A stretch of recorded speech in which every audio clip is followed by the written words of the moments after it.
Hey what's up guys, this is Badal Raman back again with new video. So आज का जो हमारा कंटेंट है वो है क्लास 9th हिंदी की चैप्टर मेघ आए। दोस्तों ये चैप्टर सर्वेश्वर दयाल सक्सेना द्वारा रचित है। तो बेसिकली इस चैप्टर में इन्होंने बादलों के आने के बारे में बताया है। साथ ही साथ इन्होंने बादलों की तुलना घर पे आए दमाजी से की है। तो अक्सर होता है कि जब भी घर पर दमाजी आते हैं तो कैसे घर के सारे लोग खुशी के मारे झूम उठते हैं और कैसे घर के सारे बड़े बुजुर्ग लोग उनके स्वागत के लिए सबसे आगे जाकर खड़े हो जाते हैं और फिर कैसे घर के छोटे लोग उनके पैरों को धोकर उनका आदर सम्मान करते हैं।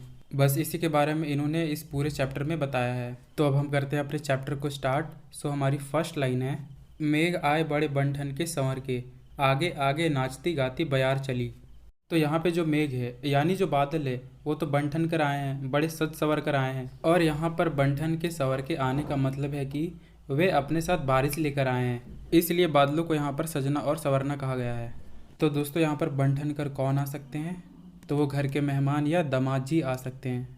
और आगे आगे नाचती गाती बयार चली। बयार यहाँ पे हवा को कहा गया है। तो आपने अक्सर देखा होगा कि जब भी बारिश आती है तो उस बारिश के आने से पहले कैसे खूब जोर शोर से हवाएं चलती है, जिससे खूब तेजी से धूल उड़ने लगते हैं और फिर घर के सारे खिड़की दरवाजे कैसे पटकने लगते हैं, जिससे हमें आभास हो जाता है कि हाँ अब बारिश आने वाली है। ठीक वैसे ही घर पे या गांव में दामाद जी आने वाले हैं और उनके आने से पहले उनके आने की खबर यानी उनके आने के बयार पहले से ही घर पर पहुंच चुकी है।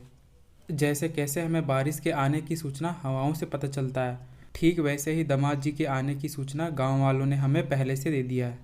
तो बेसिकली इन दोनों लाइंस का यह मतलब हुआ कि गांव में जो दामाद है वह बड़े बन के सज सवर के आए हैं, लेकिन इनके आने से पहले इनके आने की खबर घर पे पहले से ही आ गई है। हमारी आगे की लाइंस है, दरवाजे खिड़कियां खुलने लगी गली गली, पाहुन जो आए हो गांव में शहर के।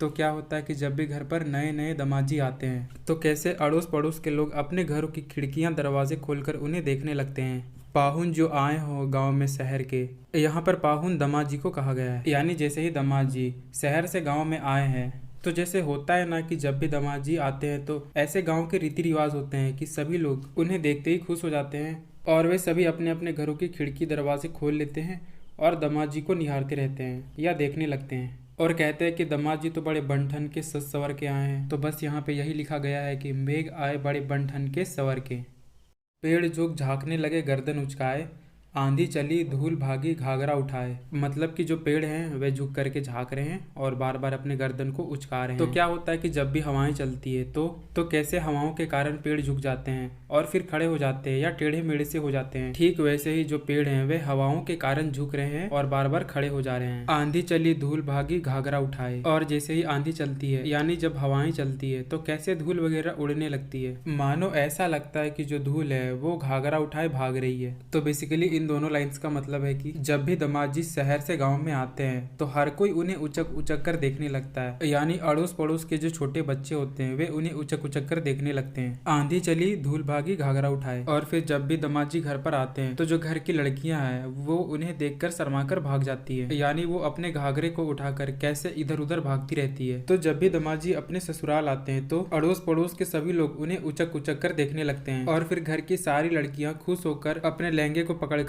इधर उधर दौड़ती भागती रहती है।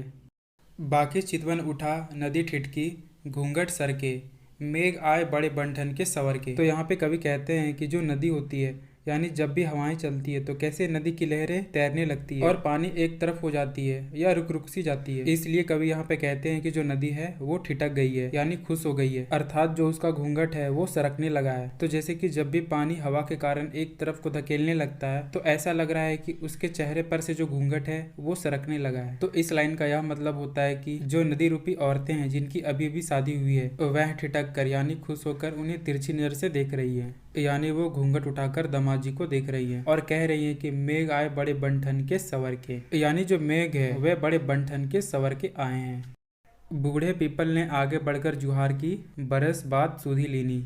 और यहाँ पे जो बूढ़ा पीपल है उन्होंने आगे बढ़कर जुहार की। जुहार का मतलब स्वागत करना। तो गांव में क्या होता है कि जो बूढ़े लोग होते हैं यानी घर के जो बुजुर्ग होते हैं वे कैसे दामाद जी को जुहार करने के लिए यानी उनके स्वागत के लिए सबसे आगे जाकर खड़े हो जाते हैं। बरस बाद सुधी लेनी। और वे उन्हें क्या बोलते हैं कि आपने 1 बरस के बाद सुध ली है, यानी आप 1 बरस के बाद यहाँ पधारे हो। क्योंकि होता क्या है कि जो बारिश का मौसम है वो तो 1 साल के बाद ही आता है, यानी 1 साल के गैप के बाद वापस से आता है। तो इसलिए यहाँ पे बुजुर्ग लोग आपस में दामाद जी से कह रहे हैं कि आप 1 बरस के बाद आए हैं।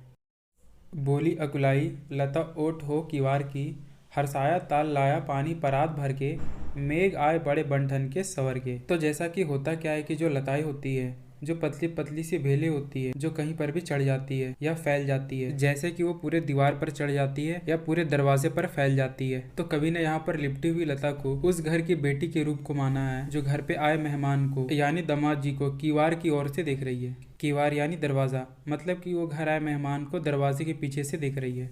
हरसाया ताल लाया पानी परात भर के। हरसाया ताल, ताल यहाँ पे तालाब को कहा गया है। तो जो तालाब है वे भी बहुत खुश हो गए हैं, यानी बादलों के आने से तालाब भी बहुत खुश हो गया है और बादलों के पैर धोने के लिए पूरे तालाब का पानी अपने साथ लेकर आया है। क्योंकि जो तालाब है वो तो गोल है और परात जिसे हम थाली कहते हैं वो भी गोल है। तो दोस्तों जैसे दामाद जी आते हैं तो कैसे उनके पैरों को धोने के लिए परात लाई जाती है, ठीक वैसे ही कवि ने यहाँ पे बताया है कि तालाब भी बहुत खुश हो गया है और बादलों के पैरों को धोने के लिए परात रूपी तालाब अपने साथ लेकर आया है ताकि वे उनके पैरों को धो सके। मेघ आए बड़े बंठन के सवर के, अर्थात जो मेघ है वह बड़े बंठन के सवर के आए।